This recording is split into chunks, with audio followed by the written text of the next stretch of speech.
En el Pare de Sufrir de hoy, una persona mais que logrou cambiar de vida. Como se chama você? Silvana Gómez. Como le va? Bem? Bien. Você tuvo quanto tempo de sofrimento? 24 años de sufrimiento. Como empezou? Todo comenzó cuando yo tenía 9 años de edad.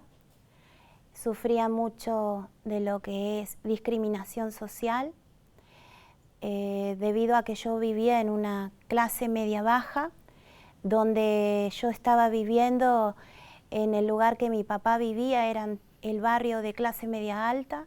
Yo sufría mucho el bullying en la escuela debido a mi condición social. También sufrí debido a mi sobrepeso, fui objeto de cargas, de burlas por parte de mis compañeros. Eso generaba en mí mucha angustia, mucha tristeza, mucha depresión. Fue así que comencé a sentirme muy triste, muy sola. En el ámbito donde yo vivía con mi familia, mi padre, él tomaba, mi madre era muy sufrida, mi padre engañaba a mi madre y yo veía todas esas situaciones y a mí me causaba mucha tristeza. Fue así que a los 9 años decidí salir de la ventana del baño en el piso 26 del edificio donde yo vivía, a pararme en la cornisa del edificio para lanzarme. Tomé la decisión de lanzarme porque ya yo no creía que podía ser una niña feliz. Era tanta la discriminación, era tanto el sufrimiento que me llevó a tomar esa decisión. Fue entonces que escucho una voz que me dice que me lance, que todo iba a terminar, que yo ya no iba a estar sufriendo más nada. Entonces cuando voy a tomar el envión para lanzarme, ahí es como que me retraigo, reacciono y me agarra mucho miedo. Entonces yo ahí veo dónde estoy parada, veo para abajo y ahí me agarra tanto miedo que vuelvo a entrar por la ventana. Entonces fue así que en esa oportunidad yo no pude lograr mi objetivo. Fui así aguantando y soportando la discriminación, el bullying, las humillaciones en el colegio hasta que termina la primaria. Luego de que termino la primaria, mi padre pierde el trabajo donde él estaba viviendo y nos trasladamos en la provincia. Allí en la provincia yo pensé que todo iba a cambiar, que al ser gente humilde, como éramos nosotros, yo iba a poder tener amistades y demás. Llegando allá, en el barrio en donde yo vivía, yo sufrí nuevamente. Sufrí mucho bullying, mucha discriminación también, al ser la joven nueva en el barrio. Fue allí donde yo sufrí agresiones físicas, no podía salir a la calle, no podía comprar, hacer mandados en almacenes para mi madre, porque siempre que yo salía había un grupo de jóvenes esperándome para golpearme. Fue así que empezó nuevamente el sufrimiento, nuevamente la depresión dentro de mí, la angustia, la soledad. Fue así que empecé a vivir encerrada en mi casa. Yo no salía a comprar, no salía a hacer mandados, vivía encerrada. Tenía 16 años y yo ya estaba encerrada en mi casa. Fue así que viendo que mi padre seguía en el tema del alcohol y ver a mi madre angustiada, ya embarazada, yo en una tarde limpiando una botella de alcohol que mi padre había roto, vuelvo a tomar la decisión de suicidarme. Limpiando agarro un vidrio, intento cortarme y presiono tan fuerte que no se lograba cortar. Mi intención era cortarme las venas para parar ya de sufrir. Y fue así que no lo pude lograr. Dentro de mí vinieron pensamientos que me hicieron reaccionar, diciéndome que cómo yo iba a hacer esas cosas, quién me iba a poder socorrer si mi padre estaba trabajando y mi madre estaba embarazada. Entonces eso hace en mí nuevamente que yo vuelva a repensar lo que yo estaba haciendo. Entonces ahí vuelvo a pensar y me analizo y reacciono. No pude cometer lo que yo quería realizar. Al ser una chica tan encerrada, mi padre me comienza a traer libros. Yo comienzo a empezar a leer libros y entre esos libros vinieron libros de magia blanca, en las cuales a mí me empezó a interesar. Tomé mucha curiosidad, me puse a aprender y fue así que empecé a practicar la magia blanca para mi beneficio. Llegué hasta vender mi alma al diablo para conquistar lo que yo quería. Que és uma prueba que não há nenhuma diferença entre a magia blanca e a magia negra. É o mesmo. Você vendeu sua alma ao diabo. Sí, yo vendí mi alma al diablo para poder conquistar lo que yo necesitaba. Al yo tener sobrepeso, yo quería ser una joven atractiva, quería ser delgada, quería ser la más linda. Yo no quería tener carencias, que a mí me faltaran cosas. Entonces yo empecé a practicar todo eso, sin medir las consecuencias.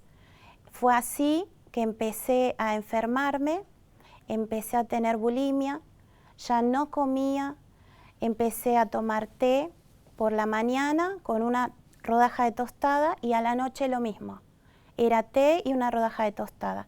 No quería alimentarme, yo ya me veía en el espejo gorda, todo el tiempo me veía gorda y ya había perdido muchísimo peso. Así fue que comencé con mareos, comencé también a tener anemia, eso me causó todo debido a que la falta del alimento. Fue así que seguí estando sin medir las consecuencias. Yo cada vez iba enflaqueciendo más y yo con tal de obtener mis objetivos. Nada de lo que yo hice, los trabajos que yo realicé para conmigo misma me funcionaron. Fueron totalmente en vano. Fue así que yo empecé con esta enfermedad de la bulimia. Luego comencé a tener permisos para salir. Mi padre ya vio que yo tenía edad para salir. A los 18 años él me deja ir a cumpleaños, que me invitaban algunos vecinos. Fue así que empecé a desarrollar amistades que no me convenían. Eran amistades que me llevaban al mal camino. Empecé a ser una mujer que salía mucho por las noches. Salía, ahí comenzó el vicio del alcohol. Era una joven que yo vivía alcoholizada.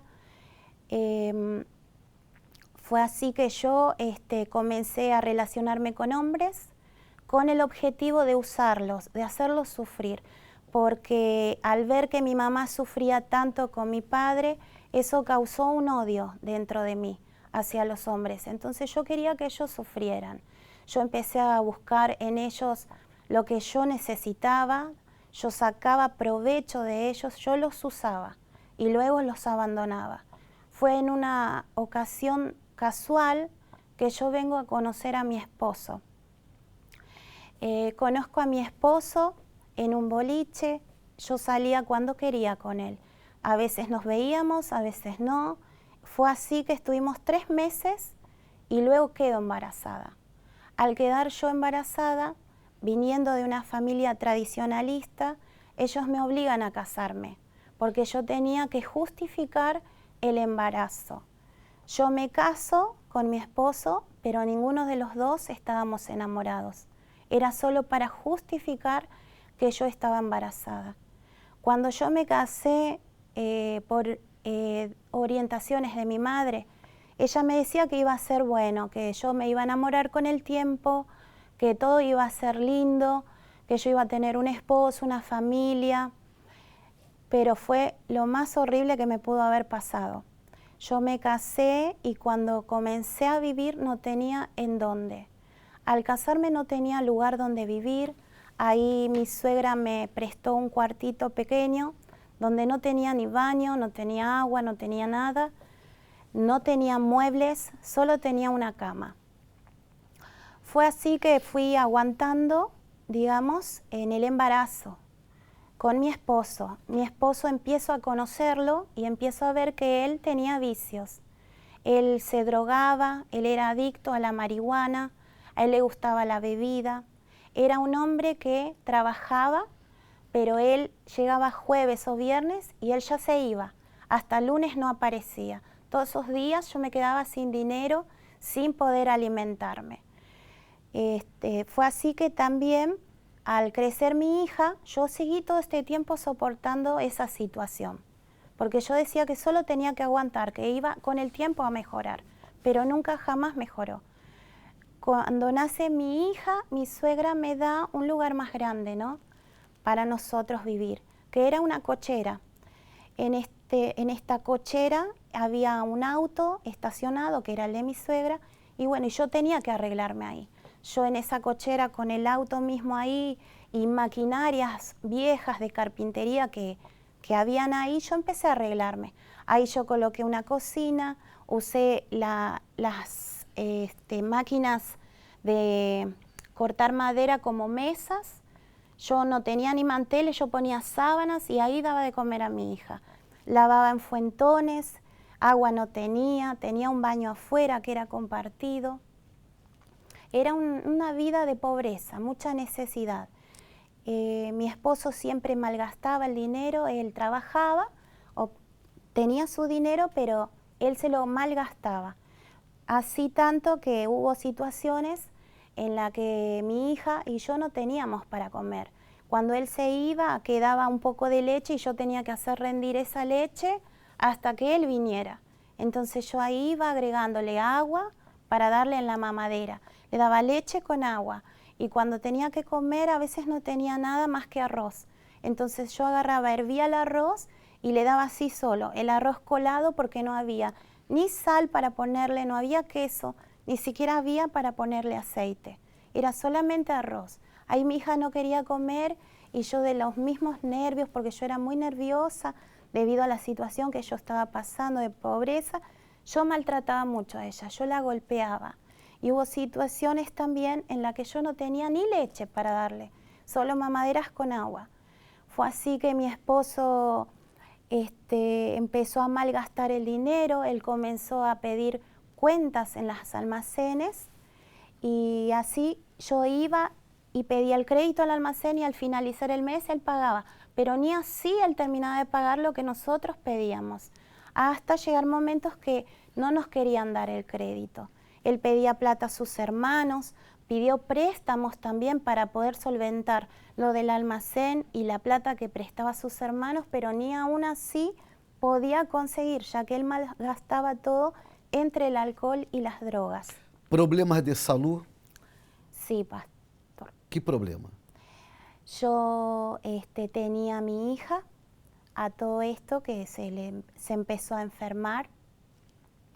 Mi hija sufría muchas neumonías ya de niña. A los 6 años ella sufría neumonías. Fue así que en el último año mi hija sufre 3 veces en el año neumonías. Y fue ahí donde yo llevo al médico a ella y ahí comienzan a hacerle nuevamente una serie de estudios porque yo ya reclamaba para la doctora que por qué no se mejoraba. Fue mediante un estudio de una ecografía de pulmón que ahí resulta salir que ella tenía el 5% de los pulmones en funcionamiento. 5%. El 5% le funcionaba en los pulmones. El matrimonio, ¿cómo estaba el matrimonio? Mi matrimonio estaba destruido. No había respeto entre nosotros, ya no había respeto, eran muchas agresiones físicas entre nosotros. Él me era infiel, yo también le fui infiel. Era muy nervioso mi esposo, él tenía armas en la casa, a veces él salía, se peleaba con cualquier persona y él ya quería entrar, buscar el arma y salir a dispararle, o por los pies o por el costado, para él mostrarse que él era violento, que él era malo.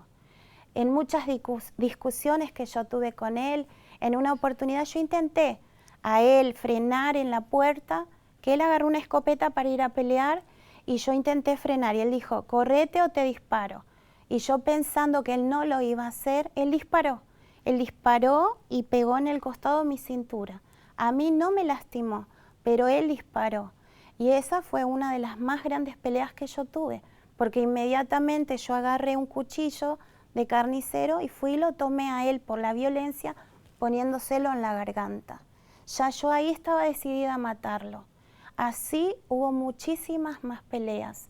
Siempre nos estábamos golpeando, él me golpeaba con puños y yo también le golpeaba con puños. Pero la diferencia era que yo siempre terminaba en el suelo, o a veces terminaba desmayada de los golpes, o a veces me empujaba con tanta violencia que me golpeaba contra algo y no lograba levantarme. Fueron años de sufrimiento con mi Como que esposo. usted parou de sofrer? Cuando yo paré de sufrir fue cuando me invitaron a la iglesia. A través de mi cuñada, ella me invitó muchas veces a la iglesia y yo no estaba interesada, yo nunca quería ir. Pero al mi hija estar así enferma y teniendo ella que trasplantarse, porque a ella la habían mandado trasplantarse, yo ahí me vi obligada. Yo ya tenía mi vida perdida, yo ya había asumido que mi vida estaba perdida. Entonces yo dije, yo voy a llevar a mi hija allá en esa iglesia, porque ella me había comentado que una mujer se había sanado. Entonces yo dije, ¿qué más puedo perder? Ya mi vida está perdida, yo voy a llevar a mi hija. Y fue así que yo tomé la decisión. Y así yo llegué en la iglesia. Usted hizo las cadenas, Sí, perseverou, sí, yo empecé a realizar las cadenas con mi hija y hice cadenas también por mí. Pero la que dio el resultado más rápido fue la que hice con mi hija. Porque llevé a mi hija en las cadenas, en la tercera cadena que yo ya empecé en la iglesia, ella se empezó a sentir mejor. Ahí yo me acerqué al pastor, conversando con él agarró y oró a ella, él hizo una oración de fe. Fue ahí que él le dijo, ¿vos crees que Dios te puede sanar hoy? Y ella le dijo, sí. Y el pastor ordenó a ella, corre la vuelta a la iglesia. Y ella corrió la vuelta a la iglesia y yo corrí por detrás. Cuando ella llega y yo veo que ella corrió y llega donde está el pastor, yo llego por detrás y el pastor le dice, ¿vos te sentís mal? Y ella le dijo, no. Y le dijo, por tu fe vos te has curado. Y agarra y me mira y me dice, señora, ¿usted por qué corrió atrás de la niña? Y yo le dije, porque yo tenía miedo que ella se desvaneciera, porque ella antes hacía media cuadra se mareaba y se desvanecía, se desmayaba. Entonces el pastor dijo, su hija tuvo fe, mas usted no creyó, ella sí creyó, ella hoy fue sanada. Me dijo, vaya ahora al hospital y haga todos estudios nuevos y traiga acá para mostrar que su hija es sanada. Yo salí inmediatamente de la iglesia, me fui rápido en el hospital donde yo hacía atender a ella. Y ahí fue que aconteció que cada estudio que le realizaron, que había diferencia de 21 días con los anteriores, todos empezaban a salir bien, hasta que llega el último estudio, que era la ecografía del pulmón. En la ecografía del pulmón salió que ella tenía el pulmón sano, que ella tenía el pulmón como el de un bebé recién nacido, dijo el médico. Antes, solo funcionava 5%. El 5%. Agora, você que participa dele Pare de Sofrer, eu lhe hago na pergunta, onde está o fanatismo em la vida desta senhora? Onde está o fanatismo en el pastor de la iglesia? Porque o pastor de la iglesia usou a fé, creyó en el milagro e aún dijo para la mamá, hay que llevarla a los médicos para que ellos puedan comprovar el milagro. ¿Sabe lo que esto quiere decir? Cero de fanatismo. Por la fé, todo es posible. Bueno, la hija sanada. ¿Qué más cambió? Todo cambió. Todo cambió a través de las cadenas que yo empecé a realizar. Cambió mi vida. Yo me libré de muchos males, de muchos pensamientos de suicidio que yo antes tenía. Mi hija fue sanada. Mi esposo se empezó también a liberar. Hoy él es libre de los vicios, libre del alcohol. Entre nosotros creció un respeto, creció el amor. Yo hoy a mi esposo lo amo, él me ama a mí. Nosotros nos respetamos, somos compañeros. Hoy yo tengo mi casa propia, tengo mi auto propio, tengo mi negocio propio. Nosotros podemos comer de lo que nosotros queremos, hasta nosotros podemos prestar plata. Todo gracias a Dios. Vida nueva. Vida nueva. Será que Deus la bendiga muito mais. Amén. Gracias. De la mesma maneira que já parou de sofrer, você pode também parar de sofrer.